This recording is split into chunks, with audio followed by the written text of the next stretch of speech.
The wheel of time turns and ages come and pass, leaving memories that become legend. Welcome to Dragonmount. I'm Kathy Campbell, I'm Rajiv Moté. And I'm Maureen Carr. and we are here in the penultimate episode of season 3. And Rajiv made the joke before we got on that he meticulously made sure that we had all of the locations done in the right order and for the right length Sorted. of time. And I gotta say, nailed it. Absolutely hmm nailed it. And if you've watched the show, this episode, which if you haven't, I know that there's people out there that are doing this and I do not understand, but that's fine. This episode is all Two Rivers. Uh, and so because of that, we will be doing it chronologically instead of any sort of moving around or grouping. So again, chronologically, you're Yeah. Even welcome. even the cold open was just the opening of the scene. So Yeah. yeah, Yeah, Yeah. which is we're rare. Like I feel hmm like that doesn't really happen a whole lot. That usually there if there's a usually the cold open is not deeply connected to the episode as directly as this one is. Yeah. Um but yeah, it very much was. So, let's get started. All right. So we are on episode 7 of the Wheel of Time TV show. This episode is called Goldeneyes. So it was directed by Kieran Donnelly and it was written for television by Dave Hill. And it starts with everyone's getting ready. They're building I although okay, let me start by the fact that the very first like scene coming in as it like as a yeah. flyover shot, hmm I was like, that's where I put my boots on. Aw. And then we walked in the front and I'm like, it looks so different, but also it looks the same. And yeah, it was so muddy that day. It was Ah. gross, but very cool. And So were you there kind of around the time they were filming this episode? not specific, yes and no.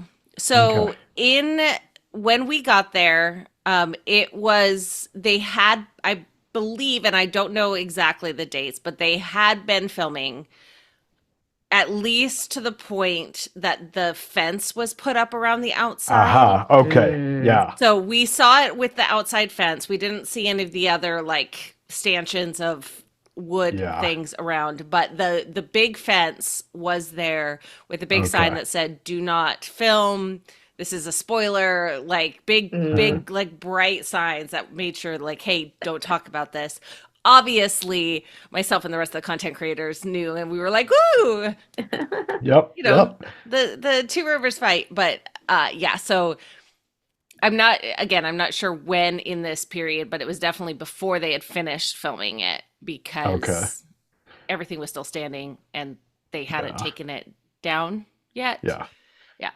Well, and that's I think kind of the point of this change and of that flyover is that the Two Rivers or the village here in the Two Rivers has changed. Yes. They have mobilized their military. They've put up their defenses.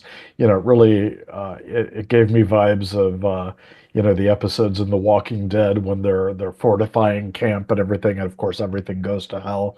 Yeah. But also of Game of Thrones right before the Battle of Winterfell, Yeah. where they're that was an episode. There was an entire episode dedicated to the night before the attack or the day before the attack, and we kind of get both the preparation and then the actual battle in this Yeah. one. So hmm big climactic penultimate episode type of scene. And we remain completely in Perrin's story at this point. Yeah. Yeah. So Well, and not just parent. I would say Two Rivers story because it's the not Two just Rivers parent. story, sure, Yeah. sure. Yeah. I still Just think in terms of book where there's a point of Yeah. view character, and yeah, yeah, yeah, yeah. that's No, who we it's have. true. It's But true. you're right. And yeah, and I like that this is I mean, obviously it's not a point of view because it's a TV show and so there's you're not inside anyone's head. hmm Um and I like that we got to see a lot more of a bunch of different characters. So, this flyover, it's then followed by kind of like a fun training montage. Maxim's, teaching people, and Perrin is working as a blacksmith, and Alana is working with Bowden Eldrin, like, hey, you can channel now. Let's picture the flower, blah, blah, blah. So we have And channelers who are training. We have people with their weapons, and yeah, it's a whole thing. yeah, Well, we can talk about it in the books, but we, we didn't uh, uh, we didn't have Tamil Thor returning Hmm. yeah, to the season, yeah, and of course, book readers know he was part of this training. yep. But But we're not gonna talk about that right that's all now. right. No, That's all stop, right. stop it, stop it, I know there's so many things. Rajiv. There is a little bit, Perrin's working as the blacksmith, and he's got a couple little apprentices he's teaching Yeah. them, how to sharpen blades and arrowheads, I'm assuming also. Um, and Perrin's like, oh yeah, stone first and then leather, good job. And then one of them goes, Lord Perrin taught us well. And of course, Perrin goes, don't call me that. And the other one goes, of course, Lord Goldeneyes. And I was just like, that was perfect. That exchange felt very Wheel of Time. Like, Yeah, Hmm. absolutely. this is something that Absolutely. book That was readers will straight out of the books. recognize Hmm. as conversations that have been had. Yeah.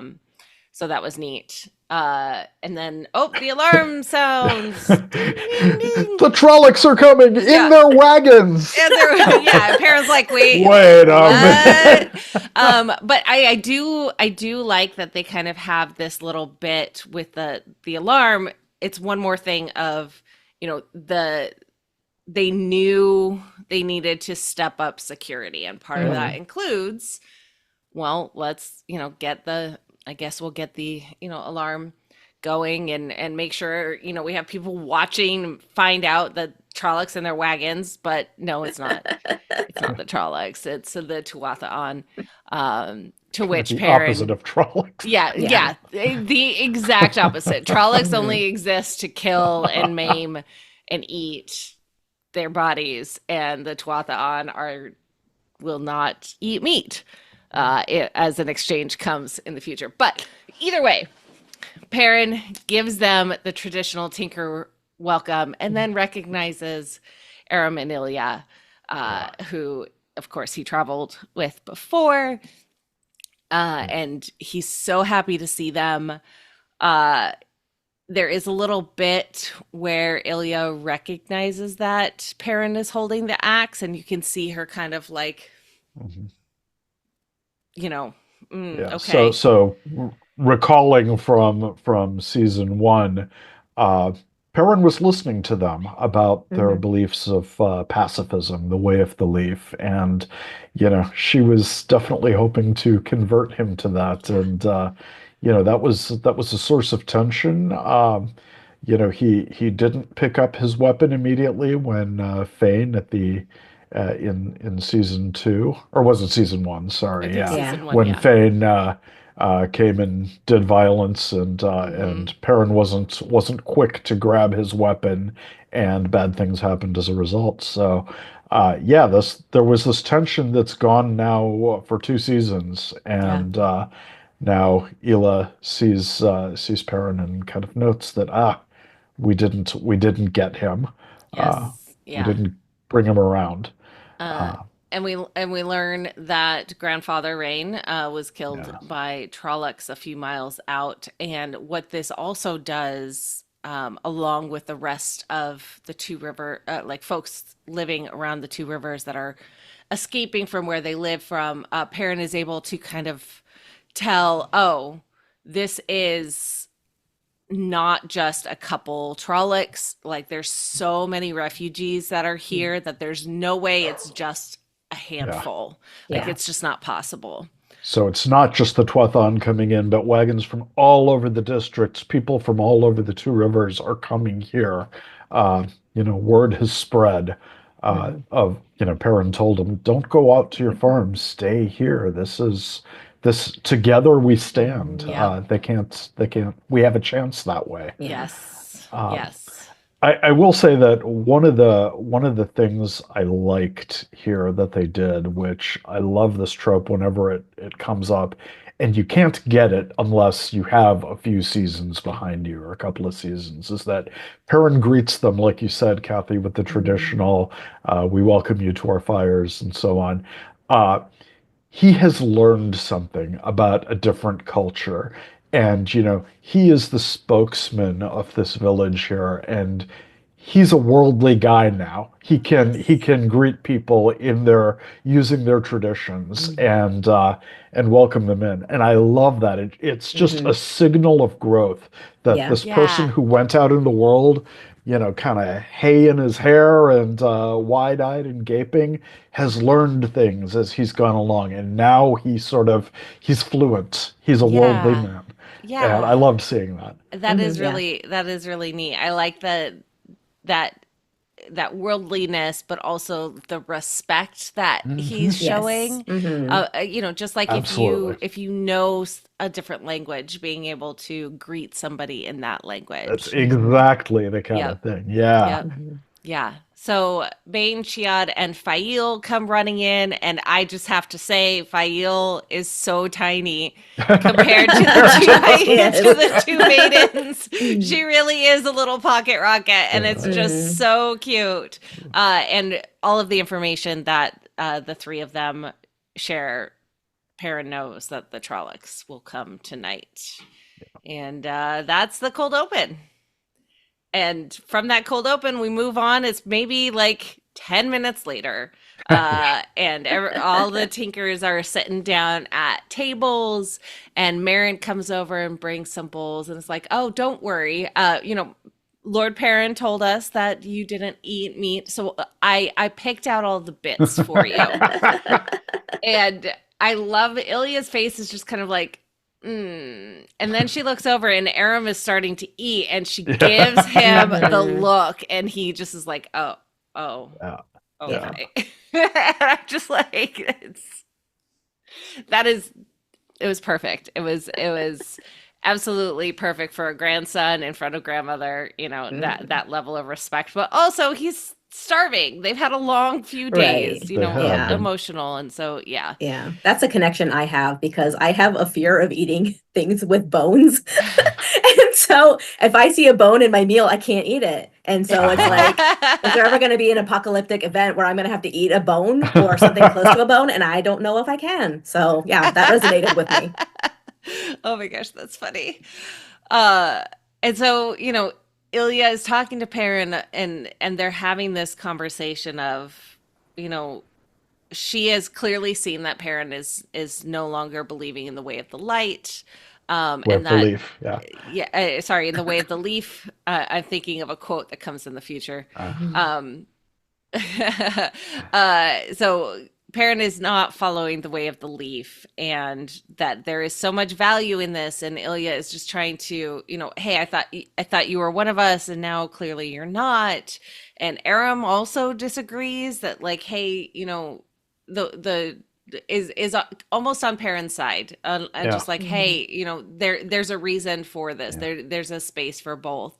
Yeah. And what I really, really appreciate in this is that Perrin is understanding and is like, yes, we know that you have lost a lot of people because of these fights and these battles. And we know that it's making fewer people want to join the way of the leaf because Mhm. it's in this time of really of fear and scariness.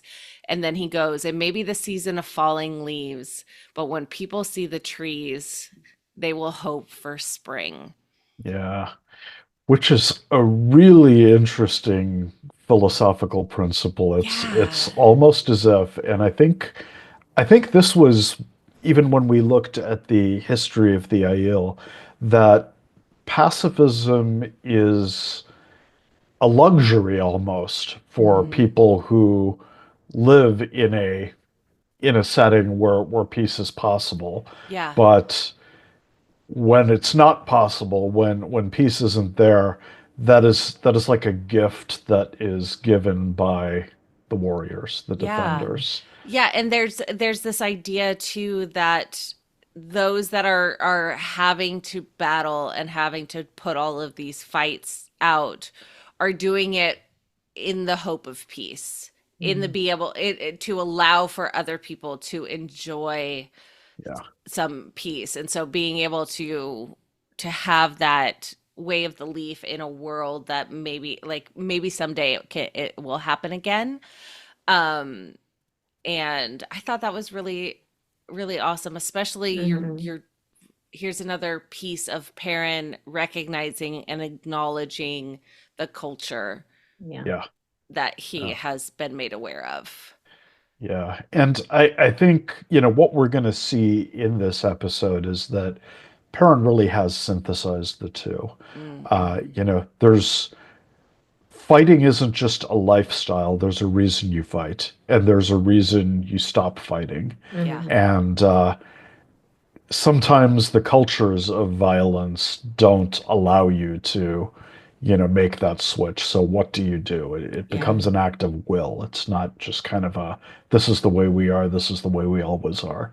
Yeah. So I actually liked how this episode handled that theme. Yeah. It brought it to a good full circle. Yep, I Mhm. agree. I agree for sure.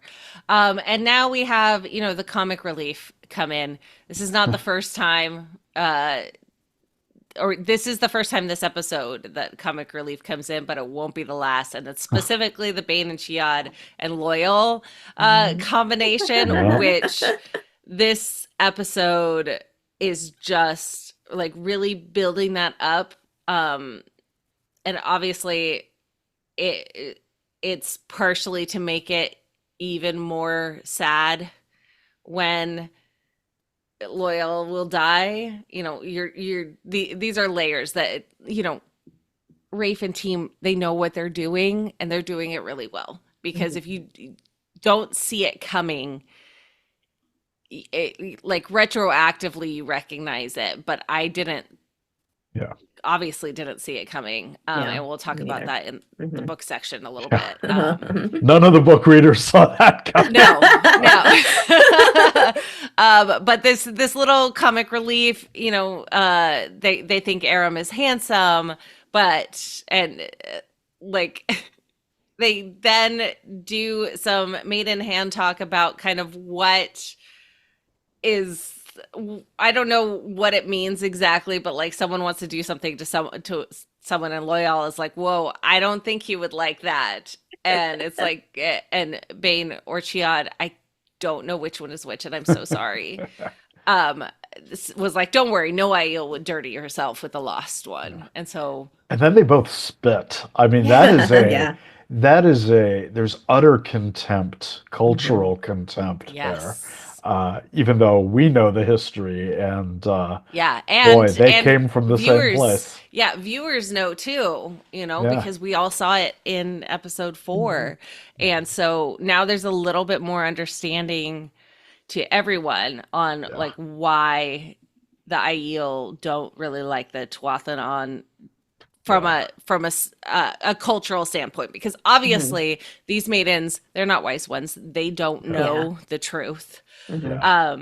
But it's a little bit of not an inside joke so much as an inside like knowledge bit of like, oh hey, guess what? You as a viewer know why Mhm. they hate each other. Well, it Mhm. gives it extra weight. So, like Yes. Oh when yeah. the Aiel calls the Tuathon lost ones, Yes. uh, you know, the Tuathon would say the same thing. They Yep. both Mhm. betrayed a portion of their oath. They are both oath breakers in different Right. ways. Yes. Definitely. And so, that reckoning is something sad and profound, but Mhm. it's played for a little bit of comic Yeah. relief here, but we see the shadow for it. Yes. Yes. And yeah, the comic relief is beautifully done in this episode that could be really heavy Mhm. and really not dull necessarily, but I mentioned this to Maureen and Rajiv that like was my least favorite of the episodes. It's still great, and Mhm. my initial watch, I put it really, I was just like, oh my gosh, are we still fighting? Oh, we're still fighting. Okay, cool. We're still fighting. Good job. I'm not a huge fan of the big battle scenes. Yeah, me That's either. not, it's not my favorite thing. And so in my initial watch where I was just trying to speed run it, I was just like, okay, we're in the Two Rivers the whole time. Okay, cool. Mhm. But on this rewatch, Mhm. there are pieces of it that might be some of my favorite moments in the series, Sure. even if the episode itself is not my favorite. Yeah. Yeah, that's the thing. The fighting, the clashing swords and stuff, that's all well and good. We've seen it a million times, right? But it's the Mhm. character moments Yep. Oh, and yeah. the Yep. beats that you have Mhm. interspersed that kind of make or break an Yeah. episode like this. Yeah. And those character moments start right now where you have Alana, who's again working with the two Cawthon girls and is like, all right, I'm gonna teach you how to link with me, so I can use your power and whatnot. And the girls, of course, are like, oh well, can you I wanna learn, fireballs. Fireballs. Yeah. And the other Aes Sedai knew how to do lightning. Do you know how to do lightning? That was pretty cool. They're very much like, okay. And Alana's like, hold on. I cannot teach you the battle weaves yet. Like there's not enough time. So we're just gonna, Yeah. use your Even though power. you figured out healing all by your own. But Listen. Okay. I know. Listen, it's easy enough. I still think Alana helped guide them. Mhm. The weaves, even if it wasn't actually done, like use the power to help guide the actual weaves, but that doesn't matter. But I love this moment where the camera is kind of panning, and as it turns behind Bode and Eldrin, you see Daisy Conger, and Alana is like, hey, you can see the weaves, You've which been watching. means you can channel. You're watching me, like I know you. I know what this is right now. And Daisy is like, okay, yeah, I'll come help you as long as I don't have to stop drinking. Right. And there hasn't been a whole lot of character development for her. Mhm. I don't remember even in episode 1 if, like, I'm sure she was there and probably in the Wine Spring and drinking and whatnot. She was part of the party after Egwene, Mhm. Became a was woman. finished Yeah. her ceremony. Yeah, so Yeah. she was saying, "Okay, you're drinking with the women tonight." Mhm. Yes. Yes, so- but as a whole, this is an easy way to kind of showcase who she is as a Yep. character and Yeah. what is gonna happen. And I thought that was really, really, really neat. Yeah. Well, in the last episode, she used her herbs, right? So we know that she's the new wisdom. Yes. Yes. Which Yeah. kind of Absolutely. implies being able to channel. Yeah. Uh-huh. Well, kind of. The good The ones can. potential, yeah. The Every potential, single wisdom we've had in the Two Rivers can channel. Yeah. but, all 2 of them that we've seen. Now Yes. 3. Yeah. And Egwene was going to be 1 too. So that's Yeah. 4. Yeah. Anyways. And then we have another bit where Maxim is trying to teach the farmers to, like, hold the line. Just hold the line with your spears. And they're grumbling. They're real grumpy about it because, like, what, dude, just let us use our longbows. And Maxim's like, I think that's Sen Bui. Yeah. Like that Yes. that's Sen Bui. So an old guy, old codger. Like, well, if I could use Grumpy a Two old man. Rivers bow, then I could do it fine. Okay, go get Yeah. your bow. Yeah. What I love about all of these, though, is every single one of these moments is a setup for a payoff later. Yes. Yeah. And just like noted. Okay, we're gonna see all of that stuff paid Yeah. off. Mhm. But it didn't feel tropey. No. Like, which is really, that's a delicate balance, a hard thing of, like, we only have a limited amount of time, so I'm not going to have any frivolous, like, extra things.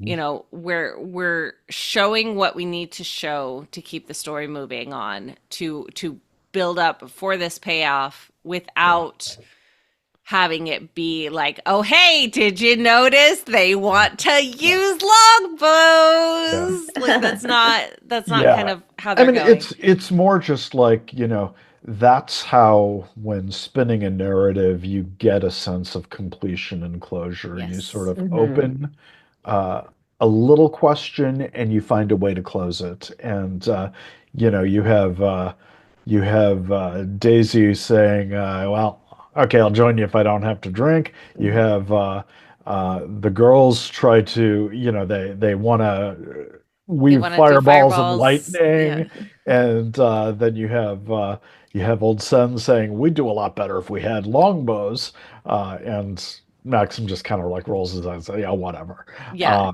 so, these are all things that are okay. Here's the set off, and we're going to actually have. We're not just dropping these details for no reason. We're going Mhm. to we're going to give you something from them, and that's Yeah. how stories are built. Yeah, Yep. exactly. And this is one of my favorite little bits is Alana comes up to Maxim and Maxim's like, we're all gonna die here. And then she proceeds to tell him about the channelers, and there's a third one, and she's super strong. And Maxim goes, I was wrong and you were right. I hope that will comfort you when we all die here. I these two are Mhm. just fantastic. They are. They are quickly becoming favorites of mine. Just Yep. their banter is so cute. It's so great. It's so real. You can Mhm. feel their connection. Well, and if you've watched anything on Instagram, Priyanka Bose and Taylor Napier have that connection. Mhm. They're always Hmm. commenting on each other's posts. There's all Oh, sorts that's of fun. jokes, and it's so flipping cute. I just love Mhm. it. I just love it so much. I love it. And now back to Perrin. You see him see the reveal of the wolf banner, which is pretty cool. I Mhm. I like how it looked. I liked the creation of it. Mhm. Yeah. And Fail is so proud and it's like, I know it, you love it. Like teasing him because she knows already that this is not Yeah. what he wants. Um, and she's like, hey, if they wanted because he's just like, what are they doing? Like, what is going on here? I don't understand. I like what is happening? And Fael goes, if they wanted the best general, they would follow Alana. They wanted the best fighters, they would follow the Yael. They follow you because you are one of them. If you can fight monsters, so can they. Mhm. Yeah. And this is another one of those build-up moments. This is Yeah. talking about like, hey, this is like the strength and the power of the Two Rivers folk is not because they're soldiers. It's not because they are, battle hardened and whatnot. It's because the line that Maxim's going to say in the future about how stubborn they are. And I think that's Mhm. really, really Yeah. sweet. And I like the parallels here. We had Elaine teaching Rand about statecraft, Mm, about rulership, and we have Fail teaching Perrin basically how to be a military leader. Mhm. yeah. Yeah. And both of them have, she Fail's parents, she says they were generals, and Elaine, of course, was the daughter of Fandor, is the daughter of Fandor. No, she's not dead. Thank you. Yeah, she still is, as far as we know. Yeah. But yeah, so it's like you have these mentorship moments in these small little slices where we get and that those little growth moments. That's what you need to when you're about to have a big battle where people are Yeah. just hitting each other with sticks. Mhm. You know, there's Yeah. what comes of this? Where are you going? What's your trajectory? Where do you end up on the far end of Yeah. this? Well, they're going to meet at the pass. Yes. Fael is like, hey, I sent a message to Lord Luke who will meet us at the pass, which are the two rivers, it's all fortified. And Perrin goes, us. And Fael's reply, aren't you coming? So sassy. I am loving what Fael is bringing to this. You can Mhm. see the touchstones of her character from the books without being the pretentious, annoying person that she is. But moving on, Lord Can we Luke. just note Yes. for a second? Yes. Lord Luke keeps getting mentioned. Like, if we cut Lord Luke completely from this, I don't think you would have blinked, you would have noticed. So, Yeah. Mhm. I'm just filing it away in my mind. So Lord Plus, Luke just to apologize.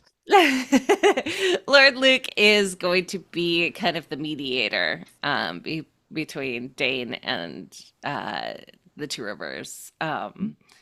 Which is interesting that this is who they pick, but it also kind of makes sense. You know, he's a hero of the Horn. He's not a local, but he has enough like knowledge on at least the Two Rivers folks, and then is able and willing to, you know, talk to Dane, Yeah. who thinks that there's only maybe a dozen Trollocs, and Perrin's like, no, no, you like look at how many people are I know you also have a lot of refugees in your camp, Mhm. and we have a ton in our village. There's no way there's only a dozen Trollocs that are causing this much havoc and mayhem.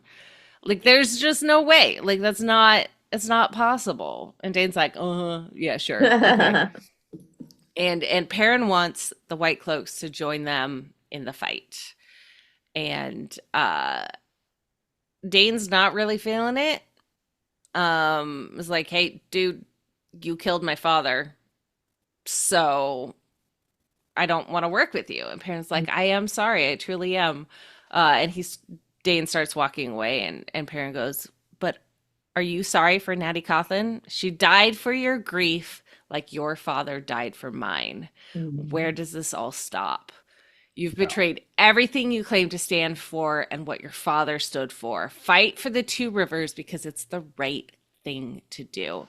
Mhm. And this, you know, is part of this journey for Perrin that started, you know, obviously started with the murder of his wife and transitioned on over to the Way of the Leaf, and then, you know, the grief over Hopper made him angry, and like this roller coaster of emotions that are being showcased here is really helping Perrin understand what's important, and Yeah. I think what is being done to try and make sure that he can leave the world a little bit better, and that includes, you know, managing the grief of somebody that he was responsible for by Yeah. calling out the reason that, you know, he murdered somebody else. Mhm. Absolutely. And this is what Ela used to Mm, kind of lecture Perrin about when he was traveling with the Tinkers, is violence begets violence. It becomes a cyclical thing. yep. Um, okay, you killed my wolf buddy, I'm gonna kill you. And okay, you killed my father, so I'm gonna. Where does it end? And then, Mhm. the Two Rivers, you took my lord. It could escalate that way. Yeah. Mhm. So you know, someone has to end the violence. And I think it's important that Perrin has offered Bornhold he's offered him a moral choice here. Says, Mm, you can stop this. yeah. You can do the right thing. You're a member of this organization that calls itself the Children of the Light. So you're supposed to stand for something. There's supposed to be a principle behind you. Yeah. It's not just mindless military maneuvers and power. Mhm. So he's really calling him out, and Bornhold just flat out doesn't care. Yeah. Mhm. He is saying, I don't care. I used to be a good man, but Yeah. now because of you, I'm not. You made me do this. Like, Yeah. Yeah. The victim weak, weak mentality. ass Mhm. behavior. Yeah, absolutely. And Perrin is like, okay, you're not going to do this for the right reason, but what if you do it because I'm going to offer myself up? You will get me. I won't argue. Like, you know, it'll be fine. And Dana's like, I'm not going to waste my men on an empty promise. Yeah, And and at that point, it's almost as if they're not going to show up. yeah, And he leaves with the line, "If the Trollocs won't finish you, we will."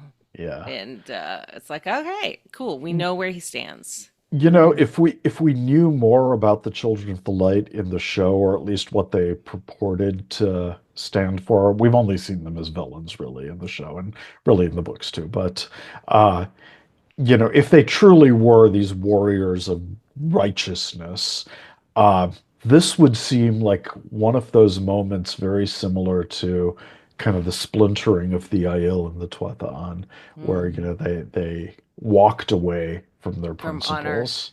Yeah. Hmm. Right, right. And this is definitely a moment where a guy is being weak and saying, you know what, I don't care about our principles. I Yeah. just want this. Hmm. Yep. And so it feels like one of those historical moments of divergence Yeah. Hmm. that Well, and begins also here. it's kind of an even further divergence from Dane from his father, you know? For sure. You saw him and the level of honor that he had even when Hmm. dealing with Yeah. potential witches. Hmm. Obviously, it was a Aes Sedai. He didn't know that, but whatever. Like honor was really important to him, uh, and less important to Valda. And so Dane has kind of been in the middle of this. And you're kind of seeing where he's choosing to fall in this Hmm. situation and what is going to be the connection there. Um, we head back over to the Wayne Spring Inn. Loyal is writing his book in a really funny, like the I loved that. Okay, this is just further proof that the maidens are kind of the comic relief for this episode because you see Loyal writing and then the camera moves around and they're just staring there like looking over his shoulder and it was so funny to me because it was Hmm. just like it was unexpected, I think. And I want to know how long they were sitting there watching. Yeah. Well, and you got to ask yourself, so like you're writing this episode. Okay, I got to do something with Bane and Chiad. What should we do with them? Oh, are they training the women's circle to use their pitchforks and stuff as weapons? No, they're sitting here watching Loyal Right. and flirting Just with him. watching. And you can they're asking questions about what's being written and oh what the words are, yada yada yada. And you could see Loyal kind of come to an agreement in his brain and it's like, all right, Mhm. hey, so I've decided that since this is our last day, we can play Maiden's Kiss. And the Aiel are super excited. The maidens are super stoked. And they're like, yeah, we knew you would come around. Oh, and we cut from there over to a lot of Maxim. Maxim brings a bowl and is like, would you like boiled turnips or fresh figs? And Alana's like, figs, thank the light. And he hands over a bowl of turnips instead. And her face is just like, ugh, fine, whatever. Um, and she goes, you know, don't worry, I'll turn it off here in a bit. And Maxim is like, no, I don't want you to turn it off. I don't Hmm. want you to turn off the bond. I'm not ready for that. And I was like, oh, by the way, I do Yeah. have a fig. One of my what did he call them? Students? Yeah, Yeah, one of students. my students brought it. And then he proceeds to eat it.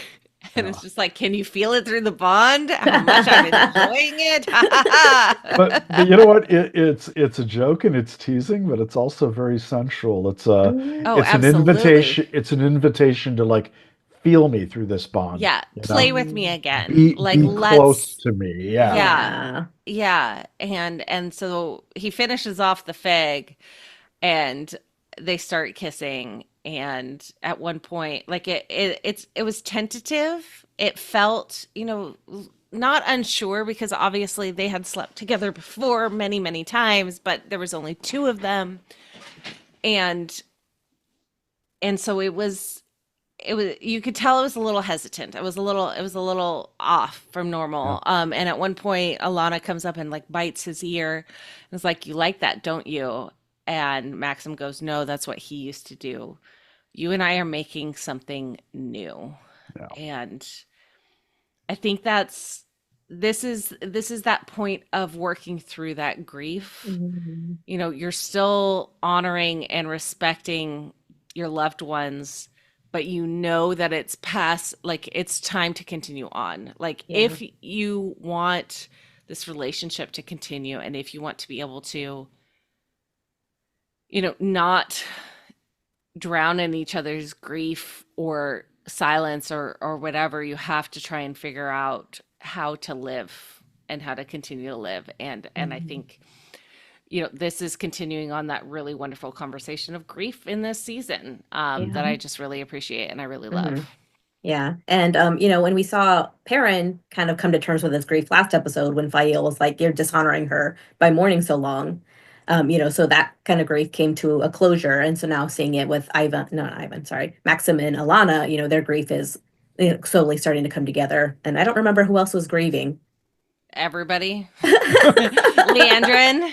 Leander's yeah, her. grieving. The Okay, Dark but One's grieving. yeah, but Leandrin Lanfear's grieving. completed the The thing in ritual. Tanchico. Yeah, so Yeah. that's at least some closure. The Yeah, yeah, Dark yeah. One, yeah, I'm not sure about that one. Yeah. But you also saw Perrin's closure as well with the Hmm. by burying the ring. And so Yeah. yeah, it's a whole journey of grief. Well, and too, you saw kind of a fast forward thing of you saw Fael's grief of around her mother being a dark friend, Yeah. and the fact that she feels responsible for her brother being killed by her. Mm. And so you see that she has not necessarily moved on, but also is like, yeah, this is obviously, I'm sad about this, but I'm not letting it hold me down. Yeah. Yeah. You can't You weep can for you can the hold both things. Yes, yeah. both Don't weep things. for the That's dead, the but care for the lesson. living. Yeah. Yep. And we move over, parents hanging out in the blacksmith shop, and I love this little line.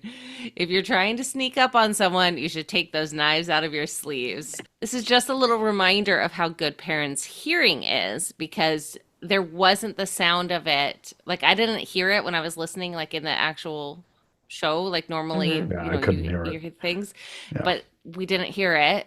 Which is, yeah, here's how good parent can hear. Um, and they kind of have this moment. Clearly they had a connection last night or whenever it was, probably like within the last couple days. I don't know timelines here necessarily. Hmm. Um but they're working on their relationship, and Fail is just like, "Hey, I I'm here. I'm staying here." And Perrin is like, "Why? What I hope this isn't your home. I hope you're not doing it because of me."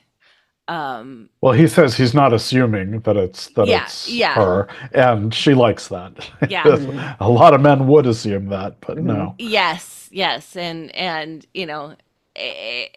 she's teasing. It's like, "Oh, well, maybe it's because your friend blew the horn and I lost my shot for that, or maybe it's because of I enjoyed lost causes." and Yeah. and uh, there's a continued conversation of like this fear. You can tell that Perrin is afraid of Fael dying, but not necessarily like dying, but it's like being his fault. All of these Mhm. people are going to their death because of him.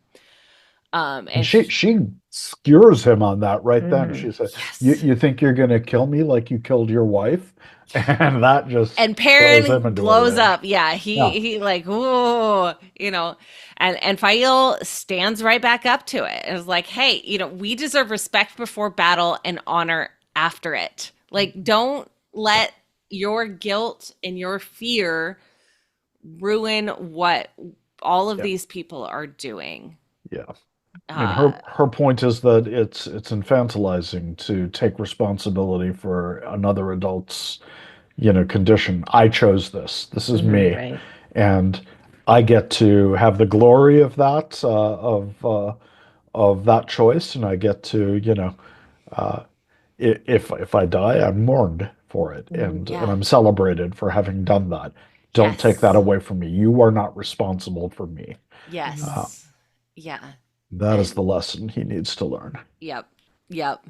And back to the comedy relief moment. They're playing Maiden's Kiss, and Loyal won't kiss the maidens. He turns his head, he leans back, and they like, wait a second, what? And Loyal comes, and you can know, like, here, big brain thinking, like, hey, have many men died playing Maiden's Kiss? Yes, and women. And Loyal's like, well, look, you stopped playing, so now, like, you saved my life. So your debt is discharged. You do not have toe. And now you can go away, and you don't have to be here. Yeah. So this pretense, if that's it, of being around here for the sake of this obligation you have for me, you're not here for for this obligation. Yep. Your obligation is discharged. Yes. But then, but that doesn't quite, because Loyal might be smart, but the Aiel have their Jiito down, and you can't out-lawyer them you on can't. that. Yeah, exactly. This is very much, How I Met Your Mother, lawyered, or Aieled maybe, because Bane goes, well, okay, Loyal, you use this game to save our lives. So Chiad's toe is paid. But now I owe you because you were trying to save our lives by making us leave. And since Chiad goes where Bane goes, you're screwed. And Loyal status quo. Yeah. We are still here. Yeah, Loyal just laughs and is like, okay, yeah, you can tell they tried. Yeah, and I think how he's taking it is that no, we are here by choice. You're not forcing us to do it. Yeah. Everyone is here because they want to be here. Yeah, consent is important to everybody, and that includes in here. But they're not going to outright say it. And I think that makes it more special. Yep. Yeah. So now Perrin connects with Bode and Eldrin and is like, hey girls, I got something for you. And shows them the picture of Matt blowing the horn. And there proceeds to be glorious minutes of joking. And Fael thinks that, they're gonna like worship him as because that's how she reacted, seeing this picture, and Perrin's like, yeah, this is your brother, blowing the horn of Valir, and it's like, yeah, it looks like a sheep bladder. Matt the bladder blower, he's a cheap sheep farter, and like they're dying laughing, and Fael's like, oh hey, you can write the first songs. And the songs about Matt the bladder blower, the sheep farter, and it was so funny. It was great to have this connection, these moments, and we get confirmation now. Moving on to the battle, that Mountain Pass is the only place that the Trollocs can come through, and then there's a bunch of other choke points until they make it to the Wine Spring Inn. And they're seeing more than 500 torches. And so there's a lot of Trollocs and Dark Friends. But, we can hold them in the pass for a little bit. And we're going to grind them down. We're going to, they're talking about how each of these phases to try and minimize as many, passing through as possible. They're trying to take care of as many as they can before they get to town.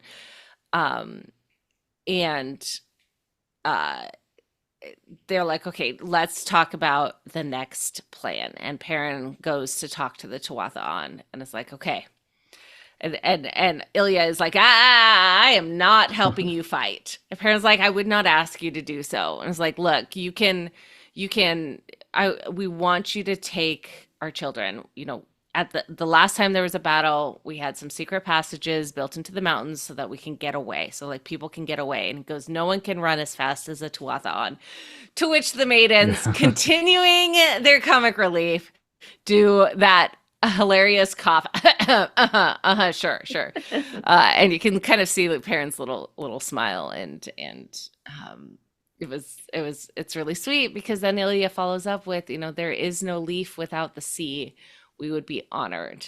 Yeah. And I love how that finishes. They know that the Tinkers know that they're not going to fight, but they can contribute to Yeah. Yeah. the memories of the people living, and Mhm. they're going to do what they can to get these children out. Yeah. And I thought that was beautiful. And then the Mhm. last bit is, of planning is like, okay, Loyal is they're talking about the Waygate is going to be trouble. Yeah. Reinforcements are coming through there from the Dark Yeah, Friends. you can't stop this from happening or continuing to happen over and over again if the Waygate still works. Mhm. And Loyal's like, all right, well, I'm the only one that can close it, so let me go close it. And Perrin's like, oh, let me go too, because that's Perrin. And Loyal is like, no, the villagers will break if you leave. Like, you Mhm. can't go. And Perrin's like, okay, well, fine, you can go, but after you close it, I want to make sure you run away so that you can write this book about the stand against the Trollocs. Not like, yes, it's obviously so that he'll survive, but more importantly, I think it's like, hey, he uses the idea that let's use this as an option. Manetheren was here before, and now Two Rivers is here. Let's share this knowledge so that this doesn't happen a third time. Let's Yeah. let's let's have this battle be Because the successful. rest of the world will be tested Yes. by the Dark One, and let them know that we stood and we Yes. Mhm. fought. We gave it our all. Yeah. And Perrin in this, following along this line of respecting the different cultures, says, your name sings in my ear, in my ears. He has more than one ear. Your name sings in my ears, to which The Loyal other ears replies. listening for Trollocs. Yeah. So Loyal replies, and I swear that your name will sing in the world's ears, Lord Perrin Mhm. Goldeneyes. Don't call me that. Yeah. Oh, it's so good. It's so good. And now it's time for battle. Yeah. We're having this moment. Everyone is where they need to be. Perrin, Maxim, and Fail ride up. Perrin's got his armor on, and he's going through, and he's doing the leader role. He's making connections. He's interacting with each of these battle warriors, and like, yeah, you got it, we're Yeah. good. And they're walking up to the front, where you have the little fence thing, and you hear the sounds of the Trollocs, and it's hella intimidating. Oh my Mhm. gosh, this is terrifying. And it's like, all right, let's close the gate. And it's time now for the first step of any epic battle. Let's get people emotional. He starts singing the song. Sing the battle hymn. Yeah. Yes, Mhm. yes, cry for Manetheren. And everyone else joins in, and they're like, okay, we're ready. We're gonna do this. We can do this. And Mhm. they attack. The Dark Friends and Trollocs are all attack. It's really scary. It's intimidating. Stuff happens. Yada yada yada. The Dark Friends send for so we switch over. Loyal, Bane, and Chiad are have made it to the Waygate, and they're watching.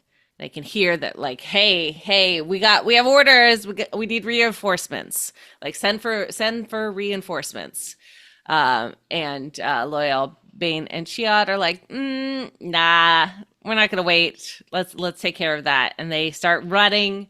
Loyal's got a long handle on his hammer, and they're ready to stop it as much as they can. Back into the Two Rivers fighting part. The archers are shooting. Yeah. with their incredible One longbows. one payoff here. Yeah, yeah, And check.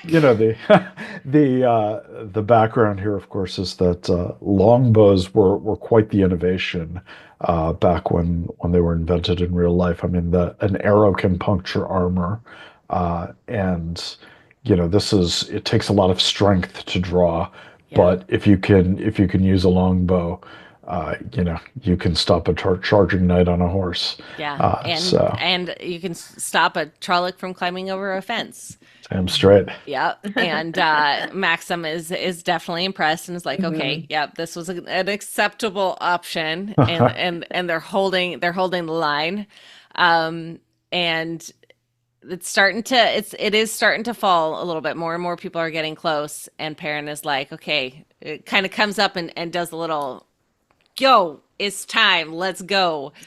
And Maxim kind of closes his eyes, and you can then go up Yeah. onto the hill where Alana and the three channelers are Can ready. can I just say how much I loved that little bit? It's Yeah. like uh I don't even know if we've ever seen anything like that in the books, but Maxim and Alana, their bond allows him to signal her in Yeah. battle, and that is cool. Yeah. So, Yeah, we don't really see it in the books, but it makes sense. Like they can kind of feel emotions, they can feel yep. vibes, the So you can send energy. a signal Yeah, to yeah. your Like Aes you plan it ahead of time, and Mhm. it's way better than like I don't know poking your finger so you have pain and like Yeah, okay if I poke my left pointer finger it means this if I point.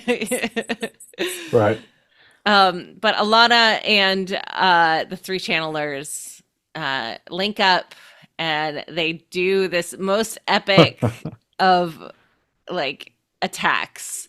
Uh, as it's going to happen, Perrin and Maxim are like, hey, everybody get back, get back. They can't control it super much, but they can do it a whole lot. And then these like razors, like sharp things start flying Yeah. out of the sky. Razor hail Yeah. comes out.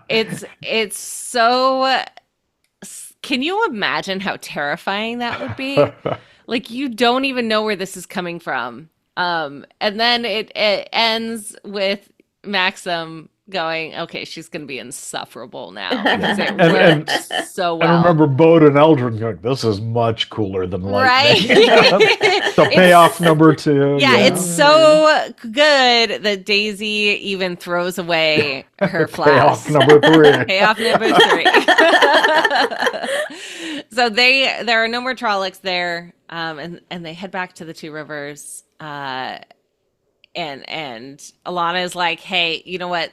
The Trollocs, they made a tactical retreat. Like something is happening. This is not how Trollocs fight.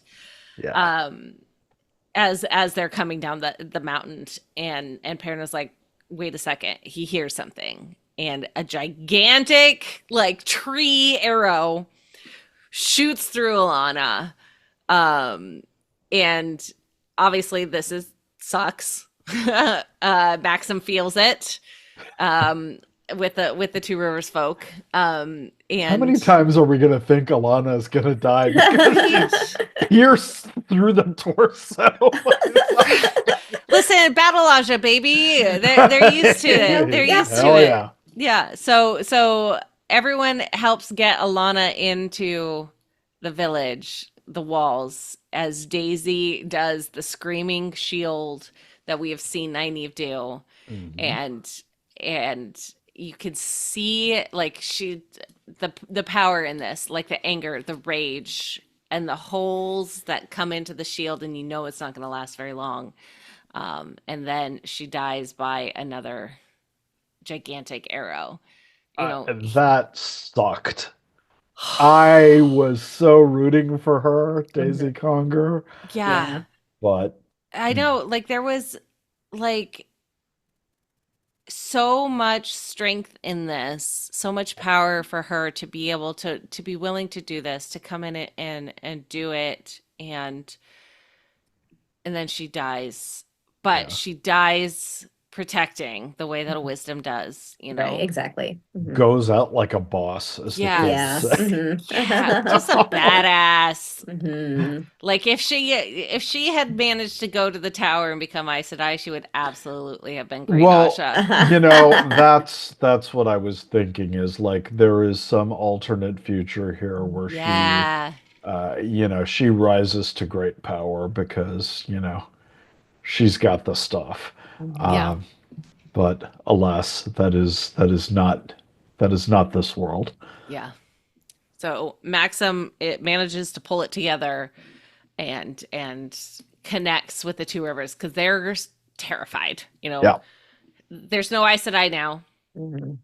Uh, they and there are no soldiers. Maxim's the only one who knows how to do anything. yeah, And Maxim's like, hold on. yeah. Soldiers don't win battles. What wins battles is being too dumb to know when you're beaten, too stubborn to fall down and die, and too nasty to let the wheel crush you without jabbing a stick in its spokes. What do you say? Can the people of the two rivers manage that? Yeah. And here's the second piece of any good epic battle is the oh my gosh, we're losing, let's Yeah. rally. Yeah. Mhm. The rallying, A the rally gallows energy sort of Mhm. thing. It's like Yes. we've got nothing to lose, and that makes us invincible. Mhm. Yes. Yeah. And that's and they start fighting. They get back into it and they're ready to take cover to do it. And now, just tactically, we thought that there was just one path into the two rivers. It was fortified and it was guarded.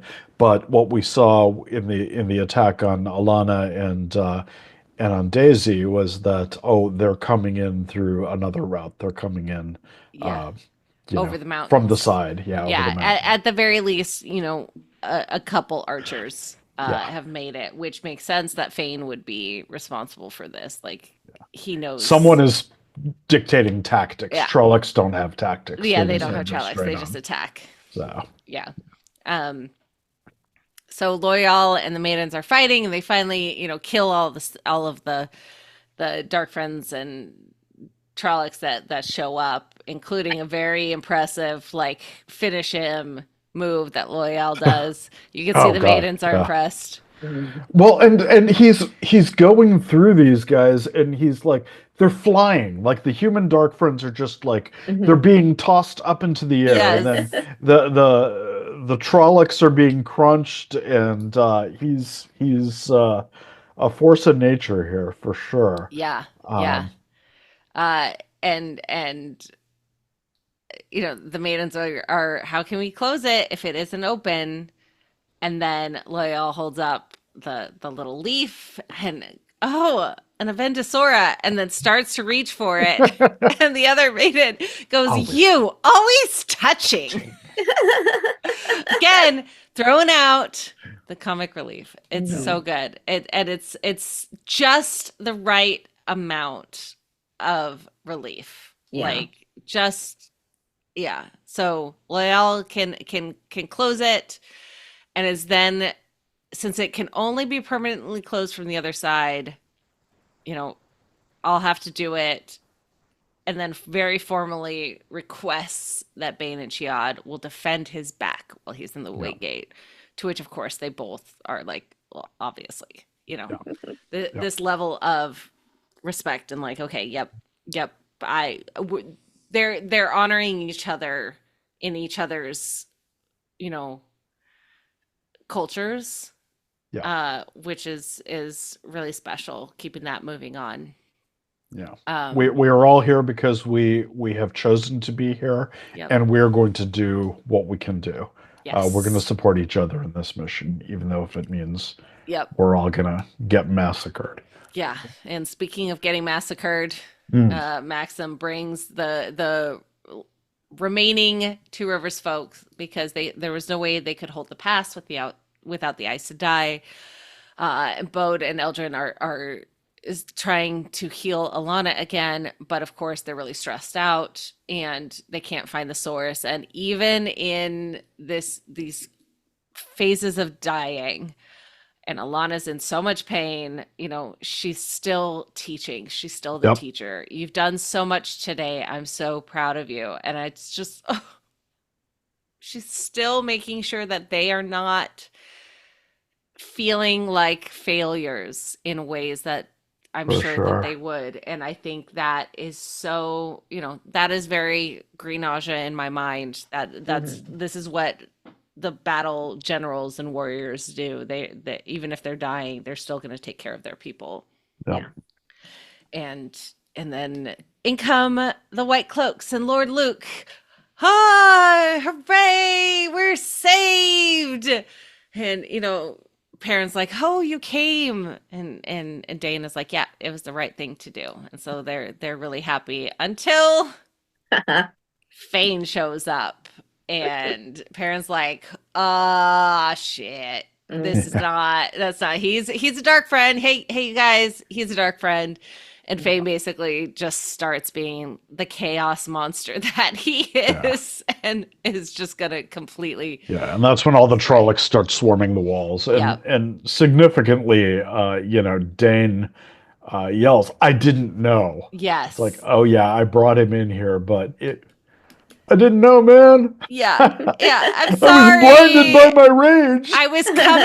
I was coming to Idiot. honor this thing that I believe was the correct thing to do. And instead Yeah, I've bullshit. Fane told you to do it. yeah, That's I've why you fucked it up. came. Yeah. Yeah, and I think he has a level of grief there, I'm sure. I'm Mhm. sure. And then Well, Marin, now he knows he's the bad guy. yes, now he Like, knows oh who hell, who are a we the true bad dark friend guys? is. Yes, you're the bad guy. Yeah, yeah. All right, we figured it out. Thanks, everybody. We're done. Marin uh, rallies the women's circle to hold the line. Hold the line! And then Ilya comes out of the wine spraying inn, and Marin kind of like gives her the little hey, it's time, and so Ilya runs back into the building and is like, Aram, it is time, let our feet fly. And they open the gate. The Don't fail me now. Yeah, they open the basement, the escape route. I don't know what to call it, but Yeah. they're gonna take the kids. Oh, and you know what? I guess we could have split this up by like Waygate versus Tam, but whatever. We're doing it chronological. It's too late now. Do it in order. Boom. Yeah. In the ways, Loyal is hammering as much as possible to try and get the Waygate to be ruined. I don't understand what he was expecting to happen Yeah. here. Um, And maybe we take a book note here, like there was a plan. yes. It wasn't this plan. Yeah. Well, he Uh, says it can only be destroyed from the inside, so he Right. does sound like there's something he could have done, yeah, but Yeah. but what it And was, what? yeah. you Yeah, know. Whatever. I don't know. He Either can't way, he can't do it. Is yeah, the he idea. can't do it. He's It's hitting the Waygate with his hammer, and it thinking he's gonna break it, vibrates. Yeah, and but it's not working. no. And then you see this long line of Trollocs. Well, you see a lot of torches Yeah. coming through the way gate. And where's Much and Shin, the exposition wind, when you need it? Right? Nowhere? Nowhere. Rude. Come on, time Come to on. eat. Oh well. Or give some exposition or whatever Right? the hell else you Something do. going on. Something going on. And then outside the way gate, Bane and Chiad are not alone either, and they stand up and they smile to each other. I love that pull they up were their veils. sitting on the Yeah, steps of the gate. Like, they're just vibing. They know to rest. Like, what's up? time to die. All Yeah, right, here we yeah. go. Oh, you ready to dance? Let's go. Yep. And then it's dark, and the Trollocs are chasing the Tuatha. You know, they hear the people, and you can hear the Trollocs running through the forest. And everyone's running. Everyone's running. Aram hides behind a tree and has an infant in a great carrying wrap, Mhm. and the baby starts crying because obviously it's a baby. And a tinker, there's a jump scare almost as a tinker comes out of the fog behind them. Um, and he gets sideswiped by a Trolloc. And Aram's like, oh no, I'm running, and proceeds to run. And kind of falls over, protecting the child, of course, and sees the head of a spear of some sort, and grabs it and kills the Trolloc, which unfortunately Ilya sees, and history has repeated itself. Another echo of, oh, you used violence to save a baby. To save an infant. Well, and this is the thing. This was definitely a stacked scene. Like, you're carrying an infant, and it becomes like there is a course of action here, and there are two courses of action, and one of them is indefensible, and you did the defensible one. Even if it in our exiles minds. you from the clan. Yeah, certainly. But this is the idea of what is the series called? The Wheel of Time, right? History recapitulates. It rhymes. The pattern spins out the same sorts of events. Yep. And this is yet another situation where the way of the leaf is tested and found wanting for the moment. It's like we talked about before. It is a reward for a better time. It is not something that necessarily can be maintained during these times. Yes. But that's one person's opinion. Yeah, exactly. And then we go back to Perrin and the chaos in the Two Rivers as he freaks out. Everyone is going to die tonight. To which Fael's like, well, what would you give for the Two Rivers? He's like, Perrin, it says everything.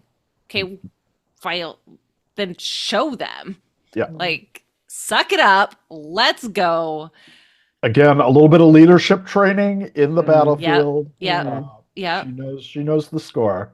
Yes. And she's letting him do it. And Perrin grabs the hammer as well as the axe, and he's gonna do some dual wielding, and tells Fael to stay behind him. Or in Endgame. Or in Endgame. Or in Endgame. Got Mjolnir, got Yarnbjorn, let's go. Nerd. Damn straight.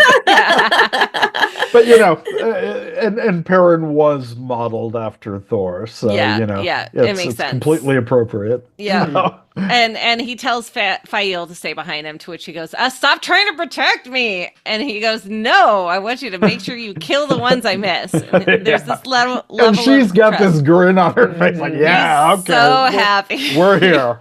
Yeah.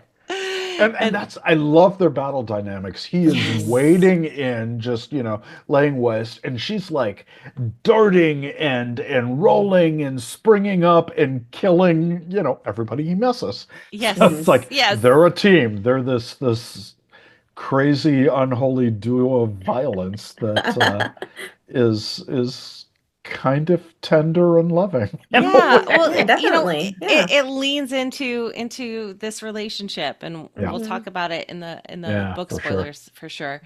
And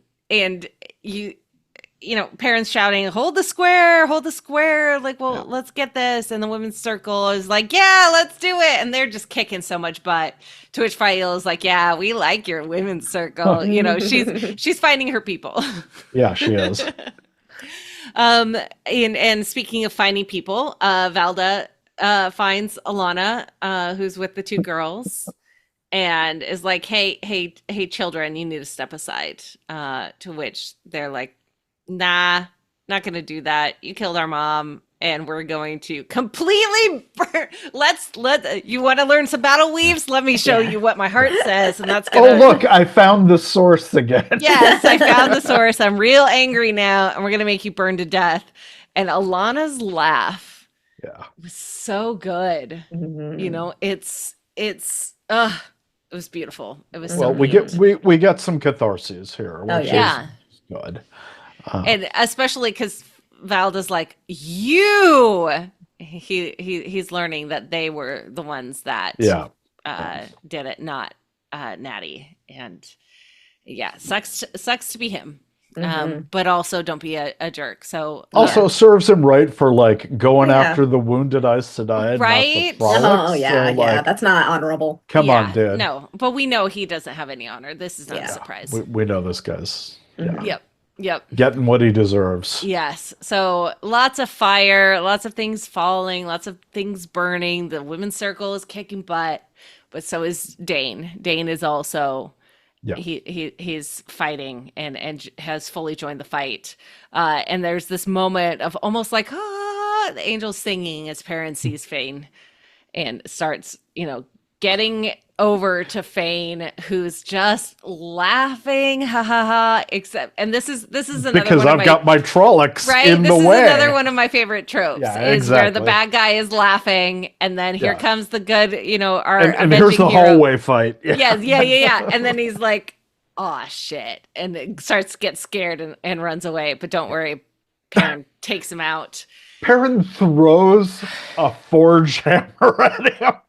Like, how Right. strong do you have to be to throw a forge hammer? Massively. Knocks him over. Yeah. And he basically lands up on top of him and holds the axe to his neck. And Fael shouts, kill him. And Perrin's not able to kill him yet. And is like, why do you hate me? Why do you hate the Two Rivers? And Fane's like, hate you? I don't even care about you. Like, which is almost worse. This is a level of disdain and just like nonchalance of like, hey, this is not. The Great Lord wanted to hurt Rand by raising his home. That's why I'm here. Yep. It's got nothing to do with you, dude. Yeah. I don't care about you. It's a very Mad Men line. The line where I forget who's saying what is like, I hate you so much, and Don Draper goes, well, I don't think about you at all. Oh yes. Such a jerk. Yeah. So great though. But Fane is like, well, you know what? Kill me or don't. It doesn't matter. There's thousands of reinforcements coming through the Waygate. There will be no lanterns at Beltane this year. So let's go check out the Waygate, shall we? Where Loyal still can't destroy it.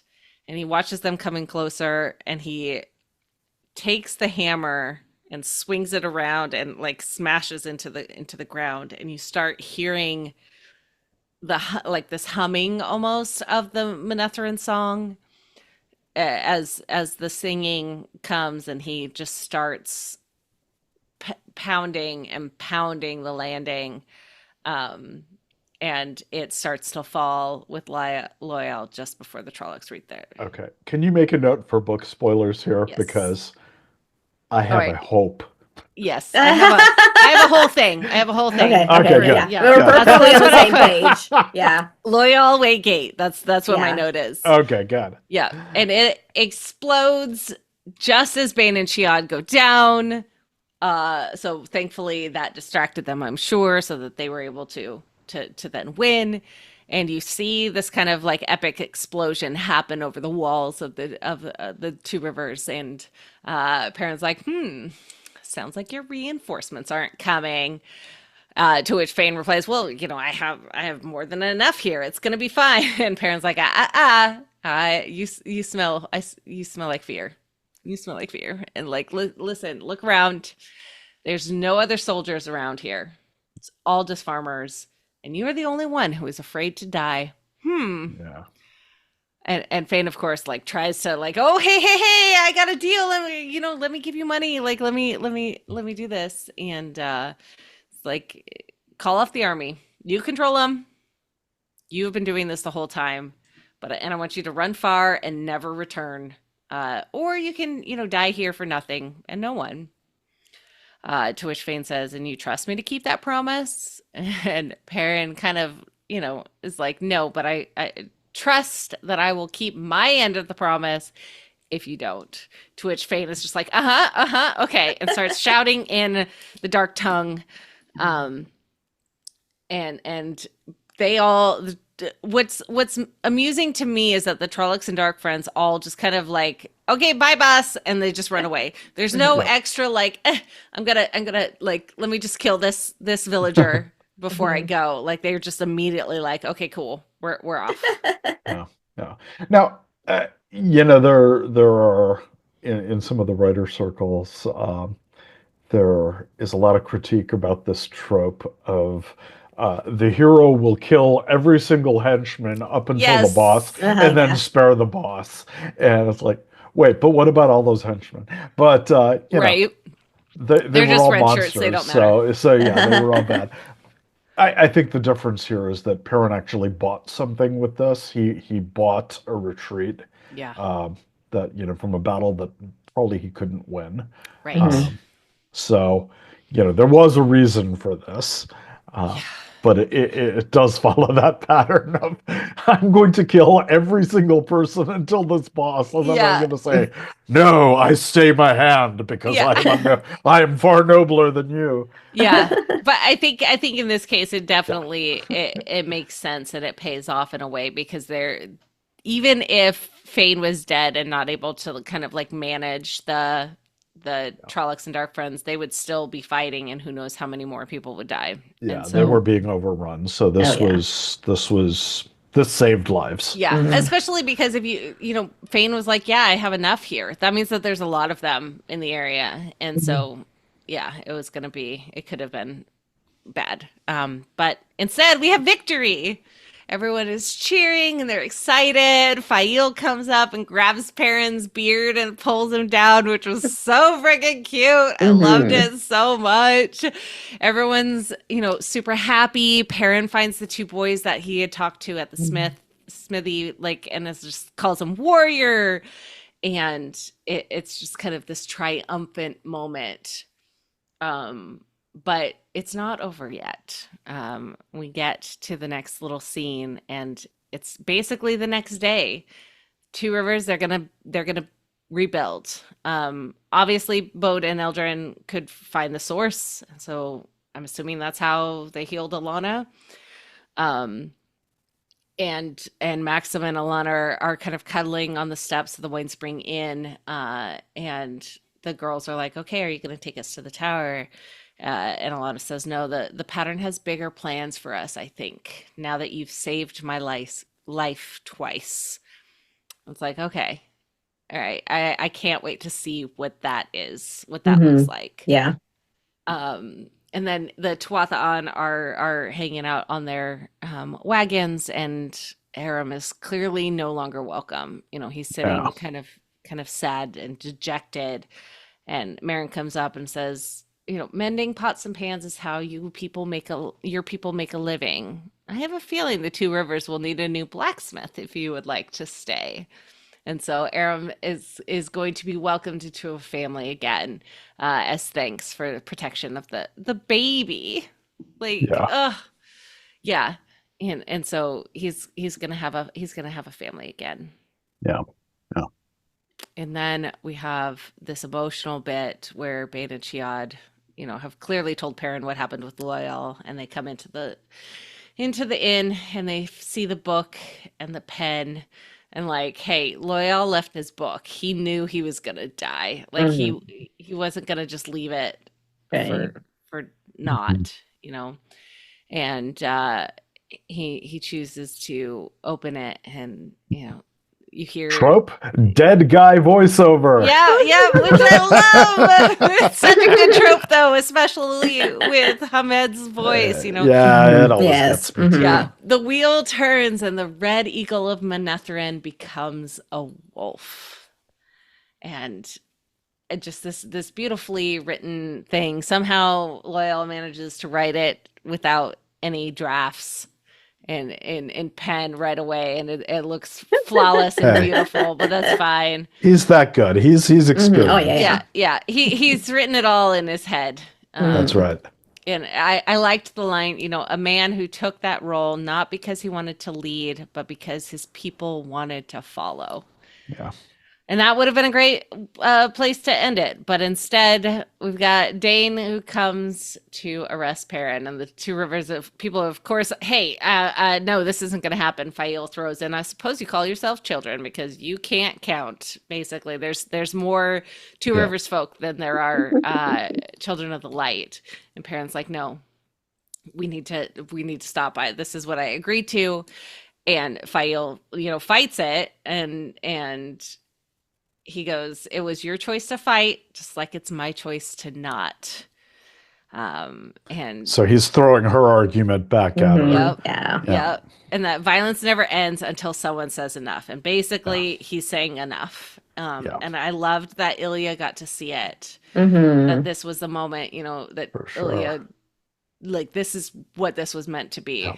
I've taken your beliefs, I've taken my beliefs, I have synthesized them into a thing where there is a time for violence and there's a time to put it aside. Yep. Mm-hmm. And this is a time to put it aside. Yeah. And even if these doofuses aren't going to, I'm going to make them do it. Yeah. Mhm. I'm going to have this level of honor. So it's an act of honor. It's an act of Oh bravery. yeah. Yeah. And everyone starts shouting, Hail Perrin Goldeneyes, Lord of the Two Rivers, Lord Perrin, Lord Perrin. Ah!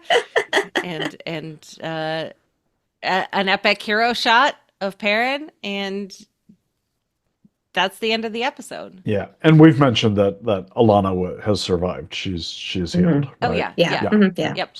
So yeah, epic hero shot of Perrin.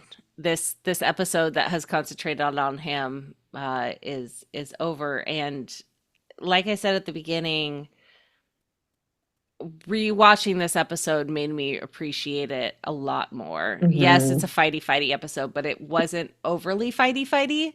Yeah. There was still a lot of depth to it. Yeah, a lot of depth, and the actual fighty parts of it were fairly minimal as a whole. yeah, I think back to my first watch, I was like, wow, the fighting with the bows and arrows seemed so much longer. Mhm.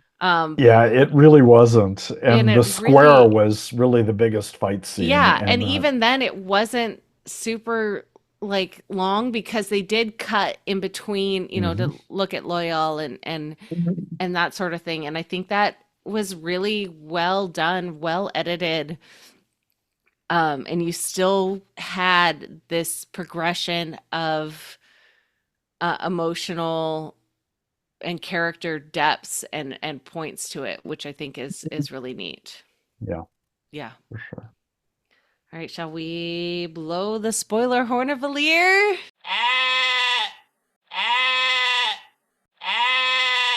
Oh hell yeah! Please. All right, let's start with, okay, this isn't the first one that I put down, but clearly it's the one that Rajiv wants to talk about the most. Let's talk about Lord Luke. Okay. Lord Luke. Okay, I mean that it's not important, but It's all important, Rajiv. I know. So Lord Luke was not a player at all in this season, and Yeah. didn't need to be cast, and didn't need to appear. Mhm. Should we read anything into the fact that he did? I think it's just like a nod.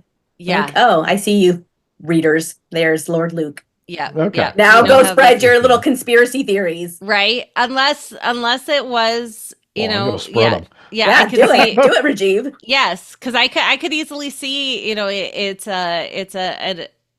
a way, like, he is working with Fane possibly, and like having this connection, or being able to manipulate Dane to manage this, or something similar. It's possible. I could see it either way. I love these types of theories though. It's super fun. Someone has a theory that in the last episode, the guy that hands over the bracelet to Matt is Asmodean. And I'm like, okay, that's an interesting choice. I don't know.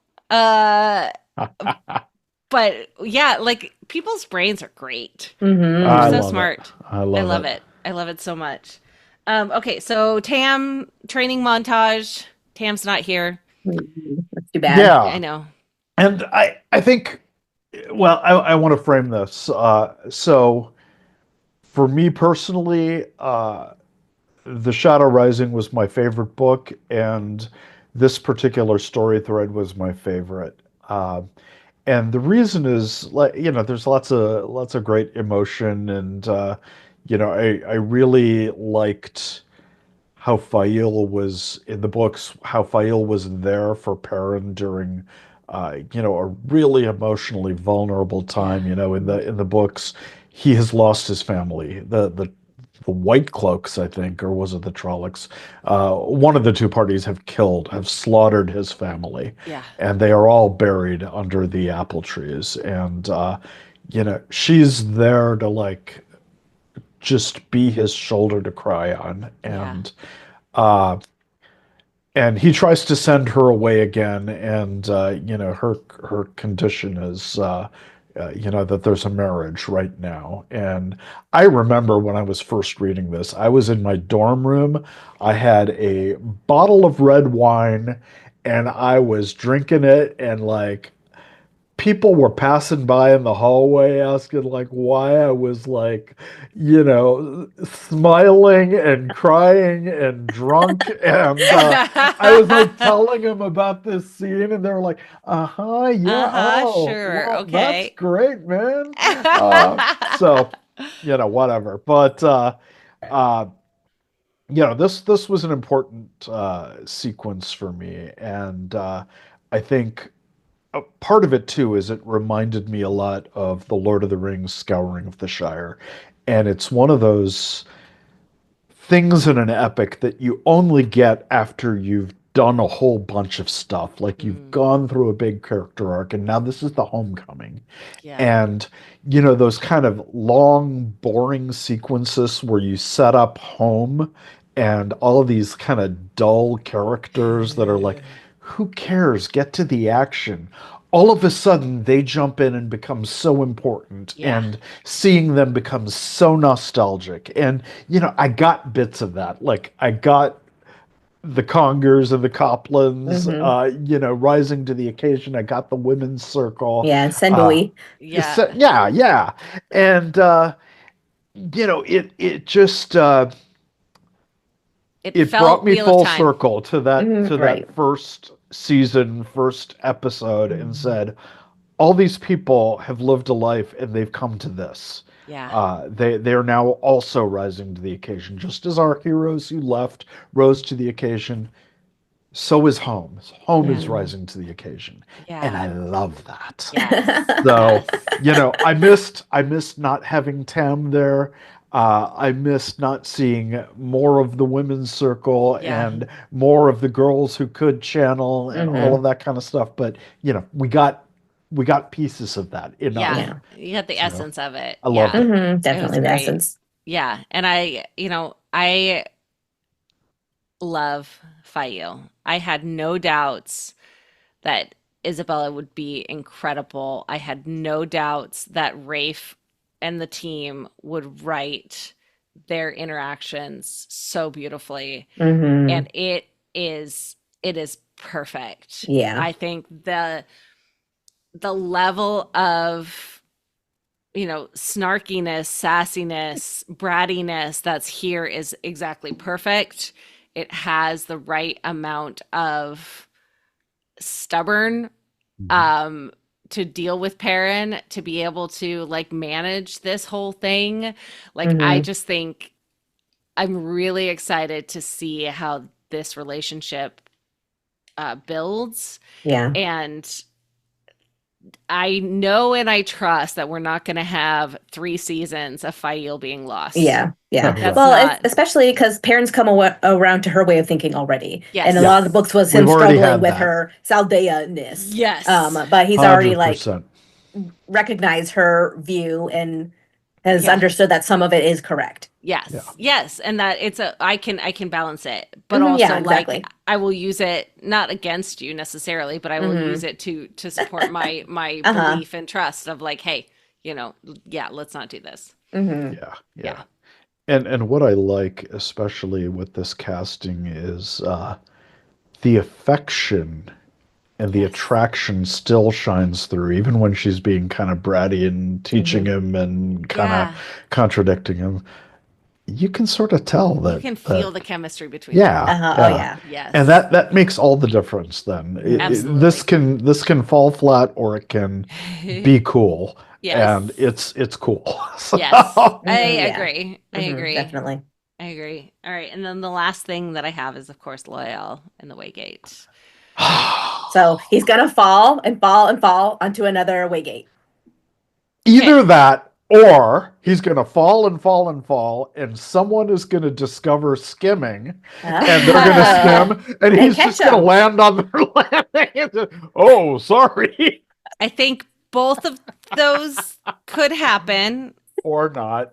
However, I don't think so, because when we get screeners, there are lists of things that we're not allowed to reveal, like as spoiler things that we're not allowed to talk about. And one of those is Loyal dies. So unless they're doing a double deep fake and writing those things.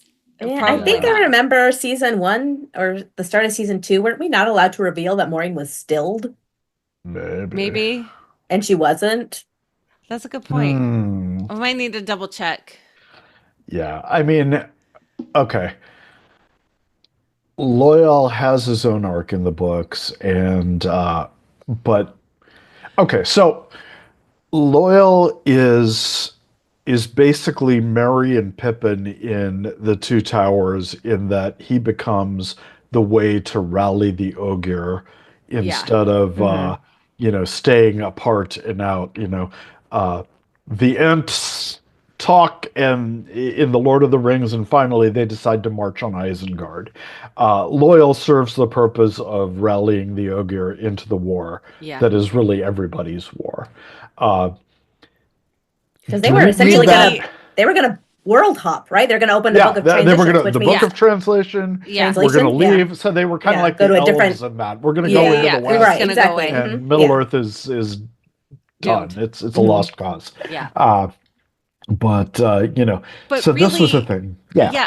Other than that, don't get me wrong, I love him. I love him a whole heck of a lot. But that's pretty much his only plot point. Sure. So the only other thing that we're missing, which sort of was fulfilled in this, is that he provided a framing device. We got an epilogue in one of the books where the history of what's going on is being written by Loyal. Yeah. And it's like a fourth age book or something like that. Yeah. So like he survives to write this thing that you've just read, The Wheel of Time. Right. That is his book. Yeah. And I love that personally. It's great. But you don't need it. Yeah, exactly. And that's the thing. You can easily enough come in and be like, okay, well, hey, your child, Ogier, Loyal, sacrificed himself for these humans. It's the least you could do, type of a thing. And I think that's important. And I think that's a good thing to, this sacrifice was good and solid. And, instead of having Loyal just dink around with everybody else and be the awkward thing, he has a purpose. He has this moment to come and save the day. And so and he the way to destroy quote unquote a waygate is to take both keys. There's an Avendesser relief on both sides, in the inside and not the outside. And so when he dropped that, it can only be destroyed from the inside. I thought it meant, you've got to open it up, go in, grab the other leaf, and go out. Yeah. I was like, okay, easy peasy. You've done your job. Yeah. Nobody can open it. But of course, it can be opened by channeling as well. Yes. So if there's a Black Aja person, that wasn't something that could be done in the books. The power couldn't open it. Yeah, I think they sliced it at one point with the power. They tried to, Yeah. And and so it had to be boarded up in Faldara. Yeah. Yeah. So, in this case, yes, it was a suicide mission, and Loyal knew that. There is in one of the Brandon Sanderson unfettered. I was going to say that. You're stealing my ideas tonight, Rajiv. Oh, sorry. No, you talk that. 18 things. You do it. 18 things you said. I was going to bring that up. Oh, man. You should stop me because I just talk too much. Maureen, I want you to tell me about Unfettered. Chapter. Right. So this is what I was thinking as well, because Brandon Sanderson wanted the Ogier to be able to come in through the way gates as kind of like a surprise. Like, here we are to save the day. and he just couldn't get it to work logistically. It just wasn't like the kill your darlings. I want this to happen, but it's not going to happen. So instead, Right. he wrote a version of it and put it in the Unfettered anthology. So Mhm. yeah, so that would be a great opportunity to get that little bit of canon into the story. Yeah. I would have loved that. And it Yeah. also it took the tree singing and the way Mach and Shin, which is the big danger in the ways, and why nobody travels them, uh, it was driven away by Ogier song. Yeah. And I loved that. It Mhm. was just so poetically right. Yes. And that's kind of what I like. We heard some music as he was about to smash to the Yes. floor, and I thought, "Oh my God, is he singing? Are they bringing this I into know, I thought he was the singing too, show?" and then I Yes, was no. yeah. Yeah, I A think little bit he was disappointed. humming the Yeah. Manetheren song to give Okay, himself some okay. The courage. Man But at Run yeah, song, yeah. I yeah, thought he yeah. was gonna like sunder the path just Uh-huh. by a Yeah. song, you know? Uh-huh. No, Just but it using looks That would like have been nice. the only tree song the only tree singing we got is in season 2 then. was in Shan Shan. Yeah. Yeah, Mm. Yeah. yeah. Still So that's poignant. sad. It is. Loyal's a great guy. I would Mhm. defend him with my life, Yeah. but Mhm. alas, Alas. sacrifices were made. Yes. Yes, no, definitely. Uh, But I would like to talk a little bit more about the White Cloaks. yeah. So Yeah. I love that Perrin surrenders and goes with them. Like that is just so freaking awesome for his character arc because it's something I think he would have done, but everybody always talked him out of it. Yeah. And so this conflict with the White Cloaks went on and on and on and on and on. Awful. Yeah, until Morgaze finally forced it to a head and ruled on them, whatever. Yeah, But yeah. it seems like they're gonna do that now. Like Yes. they're gonna have the trial. They're gonna find, Yeah. is he guilty of murder? And I think it's gonna be Dane, not Galad, being the good White Cloak. Because they're I at the was going to end. ask Yeah, you yeah, about yeah. that, Yeah, whether you Yeah. Galad thought he kind of had a like change of heart. yeah, I think that's what's gonna happen. I think that's what they're gonna do with I Dane. agree. You're I would giving like that. you're Yeah, giving me too. Dane this redemption arc almost. Like Yep. this ability to have his journey come around and And instead this of show having seems to want that. yeah. Redemption arcs. Well, Yeah. and it keeps Galad to be something else, to right. have a Yeah. different story. Mhm. Galad needs a redemption arc at this point. We Yeah, just because when met he him, though. said like, "Oh, we don't trust the Aes Sedai," like, "Oh my God, please don't make him a White Cloak." Right. Right. Yeah, we'll see. We shall see. We shall see. Is there anything else you want to discuss? Oh, I did want to Aram Oh yeah, Hmm. Aram. Mm-hmm. coming in and having a job means he's Mhm. not going to be the whiny little bitch. I that's hope gonna so. Follow Oh my God, Perrin right. around and just be Yeah. like, yeah. As soon as they What- cast him in season 1, I was like, "Oh my God, no, he's like too cute and too He's precious to so turn into cute. Oh that." my gosh. Like Have whiny you emo. seen dark the one movie came- Good Luck to You, Leo Grand? No. Oh Oh, my no, I gosh, don't with know. Emma Thompson. Hmm. Oh, wow. Yeah, Emma Thompson plays, herself basically, but her I don't remember if she gets divorced or it's called a sex comedy. Sex comedy drama, sorry. But basically a retired widow hires a young sex worker to learn about sex because she's a widow and hasn't had it and is just like exploring herself. And the actor that plays Aram plays the sex worker, Oh, and okay. it's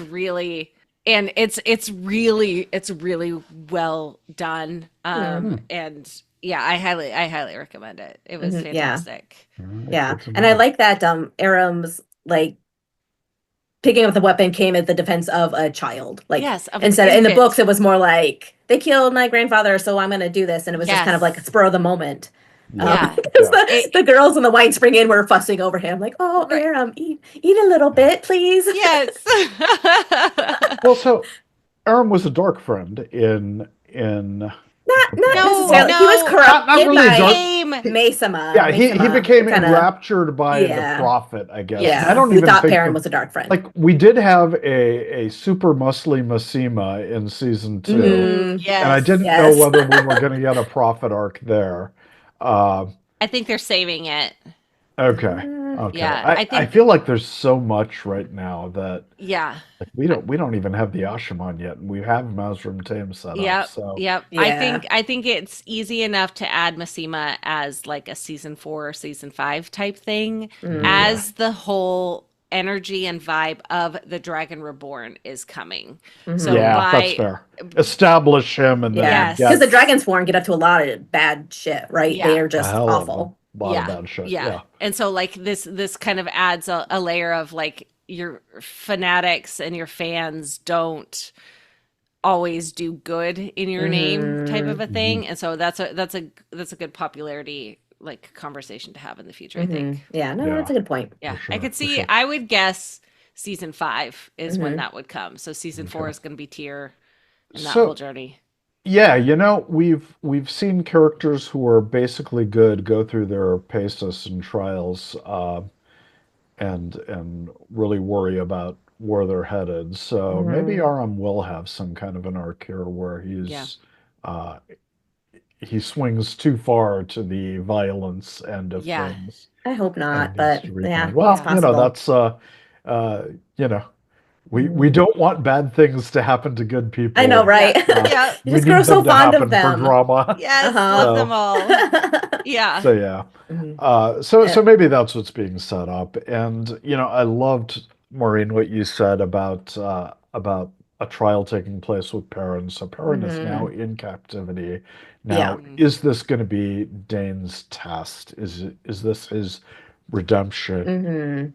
And what will complicate that? If is that going to be resolved in one episode, or is it going to be an arc in the next season? Mhm. I don't Yeah. know, but I think yeah, it's gonna have we'll to be the see. big overlying arc for Perrin yeah. next season. Yeah, Yep, yeah. yep. That and I think they're almost splitting up because in the books, Fael gets lost twice, Mhm.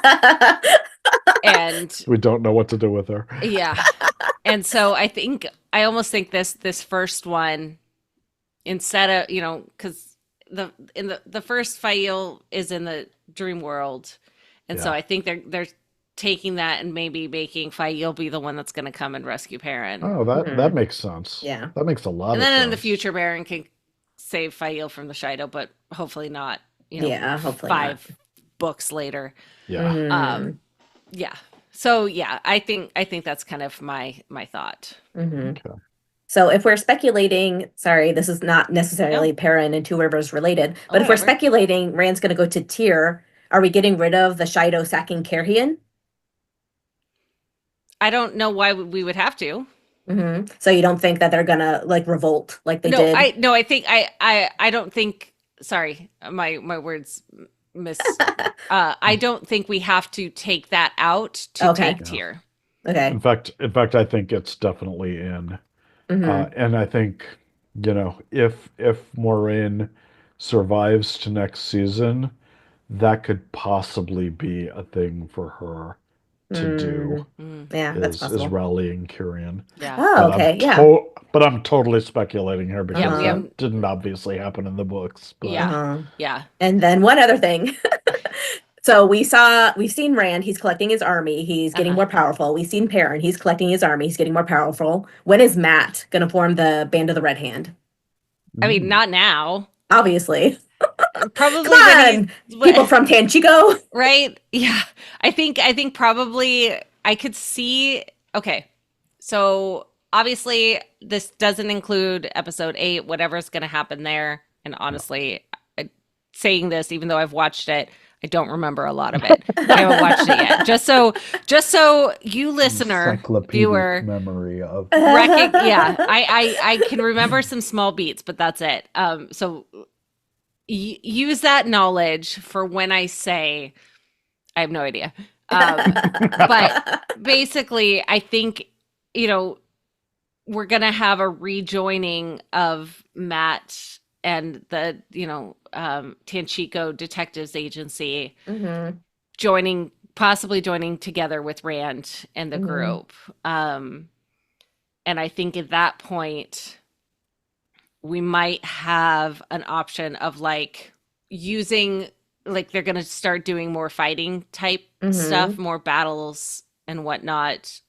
Possibly Matt, still having these memories and these fights, and it's going to have, one of my favorite parts of the books with Matt and this stuff is when he's trying to run away from the band is fighting, and he tries to run away, and he keeps finding more battles to Yeah. like, and I just loved it so much, and they're all like, yay, he's fighting warriors for us, yada yada yada. So I think just want to get away. right? I think I could see that kind of being a plot point, even especially if we have, the girls go back to the tower and Matt is like, nah, I'm good. I'm going to go fight. I don't know. There's so many different ways that this could happen. Because of course we haven't seen the Shanshan in this episode at all, or in this season at all. And so, so I think we should where that probably happens. just do an episode after episode 8. Oh my That's gosh, all yes, just please. speculation. Yes. Oh, yes, that of sounds season awesome. 4 that we Yes. don't even know if it's greenlit or not. Right. Yeah. Hopefully. And then it'll be an episode of it. If we were to have season 4, then yes, this is what would what it would look happen. like? Yeah. But, Yeah. yeah. So we will do that. Is there anything else to discuss, Maureen? You got No, anything I'm pulling done. out of your I was talkative tonight.